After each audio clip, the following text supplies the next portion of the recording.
အားလုံးပဲမင်္ဂလာပါဒီတစ်ပတ်မှာတော့ beginners တွေအတွက်စိတ်ဝင်စားစရာကောင်းတဲ့သင်ခန်းစာတစ်ခုကိုပြင်ဆင်ထားပါတယ်ကျမတို့အင်္ဂလိပ်စာလေ့လာရာမှာ noun pronoun verb adverb adjective preposition conjunction interjection လို့ခေါ်တဲ့အုပ်စု၈အုပ်စုဟာ force case လုံးမှာမပါမဖြစ်အုပ်စုတွေဖြစ်တယ်သူတို့တွေကကင်းလွတ်တဲ့အင်္ဂလိပ်စာဝါစာအင်္ဂလိပ်စကားဆိုတာမရှိဘူးအဲ့တော့ဒီ၈မျိုးကိုသေချာနားလည်ထားပါမှအခြေခံသမားတွေကရှက်ဆက်သွားတဲ့အခါအဆင်ပြေချောမွေ့မှာဖြစ်တယ်ပေါ့နော်ဒါကြောင့်မို့လို့ကျမရှစ်သတင်းပတ်တွေမှာ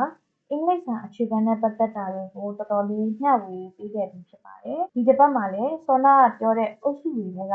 adjective ဆိုတဲ့အုပ်စုတစ်ခုအကြောင်းကိုပြောပြပေးသွားမှာဖြစ်ပါတယ် adjective ကြီးပဲလားဆိုတော့မဟုတ်ပါဘူးအတွဲလေးလည်းပါပါသေးတယ်ကဲဒါဆိုဘယ်လိုအတွဲမျိုးလဲဆိုတာကြည့်အောင်အခုပဲစလိုက်ကြပါမယ်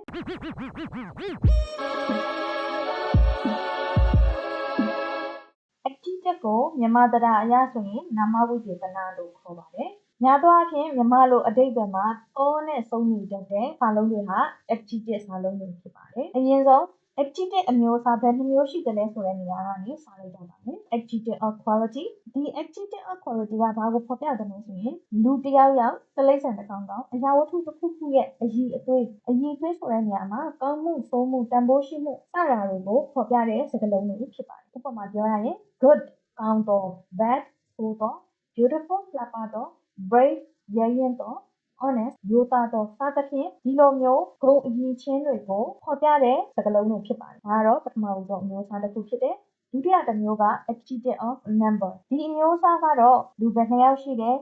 အရာဝတ္ထုဘယ်နှစ်ခုရှိတယ်တိရစ္ဆာန်ဘယ်နှကောင်ရှိတယ်စသဖြင့်တိကျတဲ့အရေးအတွက်တစ်ခုကိုဖော်ပြတဲ့ adjective စကားလုံးတွေဖြစ်တယ်။ဥပမာပြောရရင် one boy ယောက်ျားလေးတစ်ယောက် three books စာအုပ်သုံးအုပ် many people လူတွေအများကြီး several students ကျောင်းသားတွေအများကြီးစသဖြင့်ဒီမှာပါတဲ့ one three many several စတဲ့စကားလုံးတွေဟာ adjective of number စာလုံးတွေဖြစ်ပါတယ်နောက်ဆုံးမျိုးစားကတော့ adjective of quantity ဒီအမျိုးအစားကကြတော့မသေချာတဲ့အရေးအတွက်တွေကိုဖော်ပြတဲ့အခါမှာသုံးတဲ့ adjective စာလုံးတွေဖြစ်ပါတယ်များသောအားဖြင့် uncountable noun လို့ခေါ်တဲ့မရေတွက်နိုင်တဲ့ noun တွေနဲ့တွဲပြီးတော့သုံးလို့ရှိပါတယ်ဥပမာ some much little enough any whole စတဲ့စာလုံးတွေကဟုတ်ပါပြီဒါဆိုလို့ရှိရင် adjective အမျိုးအစားက၃မျိုးရှိတယ်ဒါတွေလေ adjective of quality adjective of number adjective of quantity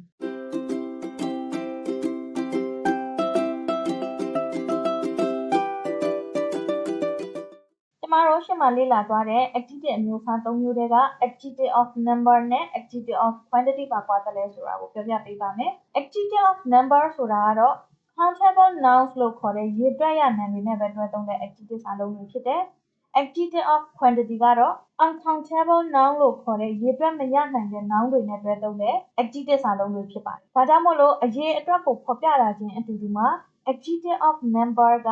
တိကျသေးကြတဲ့အရေးအတွက်တစ်ခုကိုဖော်ပြပေးတယ်။ adjective of quantity ကတော့မတိကျမသေးကြဘဲနဲ့ခန့်မှန်းပမာဏတွေကိုဖော်ပြပေးတဲ့ adjective စာလုံးတွေဖြစ်ပါတယ်။ဆက်ပြီးတော့ကျမတို့ adjective ကိုဘယ်လိုမျိုးအသုံးပြုသလဲဘယ်နေရာတွေမှာရှိတတ်သလဲဆိုတာကိုပြောပြပါမယ်။အရင်ဆုံး attributive adjective ဒီ adjective အမျိုးအစားကတော့ noun ရဲ့ရှေ့မှာရှိတတ်တဲ့ adjective တွေကိုခေါ်ခြင်းဖြစ်ပါတယ်။ဥပမာကားကြီးတစ်စီးကြီးသောကားတစ်စီးပေါ့နော်။ဒါကိုအင်္ဂလိပ်လိုရေးရင် a big car ဒီစကားစုမှာ big ဆိုတဲ့စာလုံးဟာ adjective စာလုံးဖြစ်တယ်။ car ဆိုတာကတော့ noun ဖြစ်တယ်။ဆိုတော့ car ဆိုတဲ့ noun ရဲ့ရှေ့မှာရှိနေတဲ့ big သည် attributive adjective ဖြစ်ပါတယ်။နောက်ဥပမာတစ်ခုကတော်ထက်သောကျောင်းသားတစ်ယောက်တော်တယ်ထက်တယ်ဆိုတာကိုကျမတို့ smart နဲ့သုံးလို့ရတယ်။သူ့ကိုအင်္ဂလိပ်လိုလေးရေးရင် a smart student ဒီစကားစုရဲ့ adjective စာလုံးဟာ smart ဖြစ်တယ်။ noun ကတော့ student ဖြစ်တယ်။နောက်ဆုံးဥပမာတစ်ခုပြောပြပေးမယ်။အရသာရှိသောအစားအစာ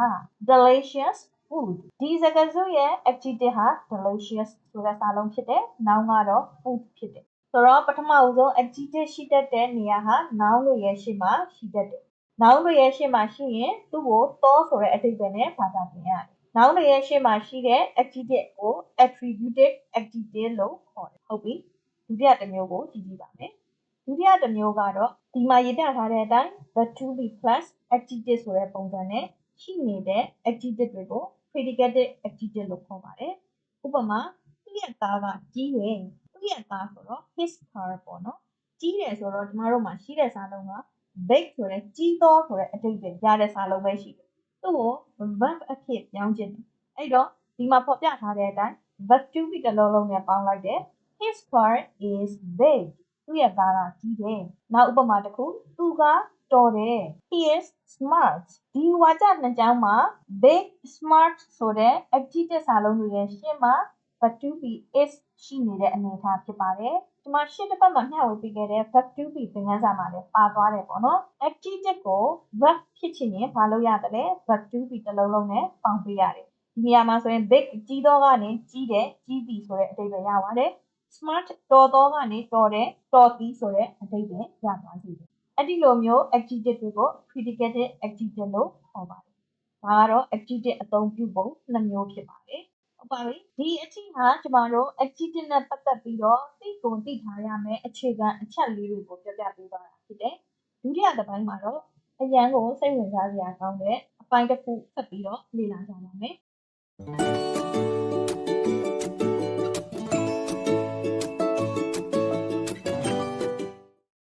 ဒုတိယတစ်ပိုင်းကတော့ order of adjective လို့ခေါ်တဲ့သင်ခန်းစာအကြောင်းဖြစ်ပါတယ် order of adjective ဆိုတာဘာလဲဆိုလို့ရှိရင်နောက်တစ်ခုရဲ့ရှေ့မှာအဓိပ္ပာယ်မတူတဲ့ adjective တွေကိုတစ်ပြိုင်နက်တည်းသုံးတဲ့အခါဘယ်လိုမျိုးအစီအစဉ်တကျလေးရေးပေးရမလဲဆိုတဲ့သင်ခန်းစာအကြောင်းဖြစ်ပါတယ်ဆိုတော့ကိုက adjective တစ်လုံးထပ်ပို့ပြီးတော့သုံးခြင်းတယ်သုံးခြင်းတဲ့အခါမှာလည်းဒါလေးတော့ငါအရင်ရေးမယ်ဒါလေးကိုတော့နောက်မှရေးမယ်ဆိုပြီးတော့ဖြစ်တယ်လို့ဆိုလို့မရဘူး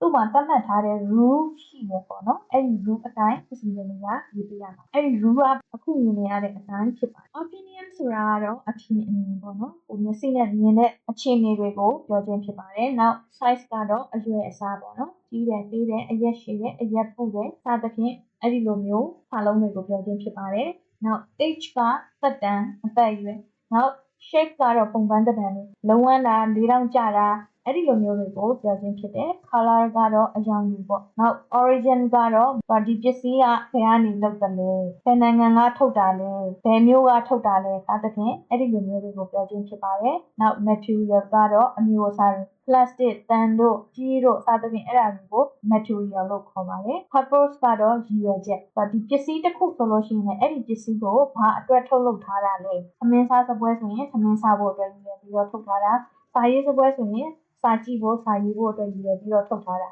အဲ့ဒီလိုမျိုးရည်ရွယ်ချက်တွေကိုဖော်ပြခြင်းဖြစ်ပါတယ်ဒါတွေအကုန်စုပြုံပြီးတော့ရေးရမှာလားဆိုရင်မဟုတ်ပါဘူးကိုပြောချင်တဲ့ adjective တွေကိုအမျိုးအစားတွေခွဲပြီးတော့မှအခု box မှာမြင်နေရတဲ့အတိုင်းအစီအစဉ်တွေကရေးပေးရမှာလို့ဆိုလို့ဖြစ်ပါတယ်ဒီမြင်နေရတဲ့ opinion size age စတဲ့စာလုံးတွေရဲ့အစစာလုံးတွေကိုယူပြီးတော့ OSAS COMP